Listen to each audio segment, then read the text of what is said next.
അപ്പം വക്കീലാവാൻ വേണ്ടി വിട്ട ആളാണല്ലേ. അപ്പോൾ ശരിക്കും പറഞ്ഞാൽ അന്നത്തെ കാലത്ത് ഞാൻ ഇനിയിപ്പോൾ പഠിക്കുന്നില്ല എന്ന് പറഞ്ഞ് തിരിച്ച് സിനിമയിലേക്ക് അല്ലെങ്കിൽ മിമിക്രിയിലേക്ക് എന്ന് പറഞ്ഞാൽ ആ അമേരിക്കൻ ട്രിപ്പിനെ എങ്ങനെ കൺവിൻസ് ചെയ്തു അപ്പച്ചനെ എന്ന്? ആദ്യം ഞാൻ അപ്പനെ കൊണ്ടുപോയി മോഹൻലാലിനെ കാണിച്ചു കൊടുത്തപ്പോൾ ഞെട്ടിപ്പോയി. വൈറ്റ് ഫോർട്ട് എന്ന് പറഞ്ഞ ഹോട്ടലിലാണ്. അവിടെ കണ്ടു കഴിഞ്ഞപ്പോൾ അപ്പോൾ ആ സമയത്ത് സെമസ്റ്ററാണ്, എക്സാമാണ്. അപ്പോൾ ഞാൻ പറഞ്ഞ് കണ്ട ഇതിനി കിട്ടുമോ, മറ്റത് ഇവിടെ എപ്പോഴും ഉണ്ട്, എത്ര വക്കീലന്മാരുണ്ട്, ഈ ഒരു ഭാഗ്യം എനിക്ക് കിട്ടില്ല. പ്രിയദർശൻ സാറ്, ലാലേട്ടൻ, നഗ്മ, ശോഭന, അതിലാകെ ഈ അറ്റത്തുള്ള ഒരാൾ ഞാൻ മാത്രമേ ഉള്ളൂ. എനിക്ക് സെലക്ഷൻ കിട്ടിയതാണ് അതിലേക്ക്. രാജീവ് കുമാർ സാറ്, അങ്ങനെ ഒരുപാട് പേര് അവിടെ ഉണ്ട്. ഞാൻ പറഞ്ഞ് ഈ ഒരു ചാൻസ് മിസ് ചെയ്താൽ നടക്കില്ല. ഇതിന് പോയി.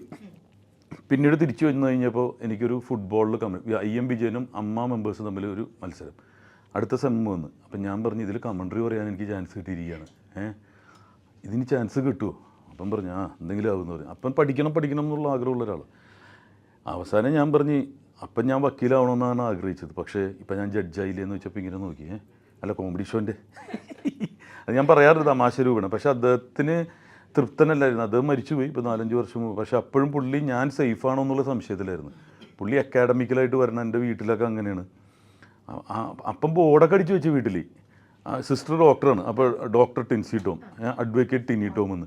പാവം അത് പൂർത്തിയാക്കാണ്ടാണ് പോയത്. എന്നാലും ഞാൻ സേഫാണെന്ന് അദ്ദേഹത്തിൻ്റെ ആത്മാവ് വിശ്വസിക്കുന്നുണ്ടോ. എന്താണെന്ന് പറഞ്ഞാൽ എൻ്റെ കുടുംബത്തിൽ ആദ്യ കല്യാണ വിളിയും ആദ്യ മാമോദീസൊക്കെ വിളിക്കുന്നത് ഇപ്പം എന്നെയാണ്. സെലിബ്രിറ്റിയാണ് നമ്മുടെ കുടുംബത്തിൽ, ഇങ്ങനെ ഒരു എംബ്ലം വന്നിട്ടില്ല. അപ്പോൾ അതിൽ പിന്നെ എൻ്റെ അമ്മയുടെ അനിയന്മാരാണ് ബേണി ഇഗ്നീഷ്യസ് മ്യൂസിക്കിൽ. അവരാണ് എന്നെ ആദ്യം പാടിച്ചിട്ടുള്ളത് കേട്ടോ, ചെറിയ പരിപാടികളൊക്കെ. അപ്പം തലതൊട്ടപ്പന്മാർ നല്ല അത്രയും കഴിവുള്ള ആൾക്കാരുടെ അടുത്തുനിന്ന് വന്നതുകൊണ്ടാണ്. അപ്പോൾ എനിക്ക് കഴിവില്ല എന്നാണ്. കഴിവുള്ളവരുണ്ട്, കഴിവില്ലാത്തവരുണ്ട്. കഴിവുള്ളവരാണല്ലോ മറ്റൊരു കഴിവുള്ള ഒരാളെ കണ്ടുപിടിച്ചത്. അപ്പോൾ നമ്മൾ എത്രയോ വർഷമായിട്ട് ഇങ്ങനെ നിൽക്കുന്നത് തന്നെ ഈ ആഗ്രഹം കൊണ്ടും ഹാർഡ് വർക്കും കൊണ്ടും. നമ്മളൊക്കെ ഒരുപാട് ഇപ്പോൾ സൈബറിലാണെങ്കിൽ ഇതൊക്കെ ആക്രമിക്കണമൊക്കെ അറിയാലോ, പക്ഷെ അതൊന്നും തന്നെ ഏൽക്കാത്തതൊരു കാവൽമാലാകെ എൻ്റെ കൂടെ ഉള്ളതുകൊണ്ടാണ്. പിന്നെ എന്ത് ചെയ്താലും ഒരു നന്മ വരാറുണ്ട് അതിന് ഏതെങ്കിലും വിധത്തിൽ.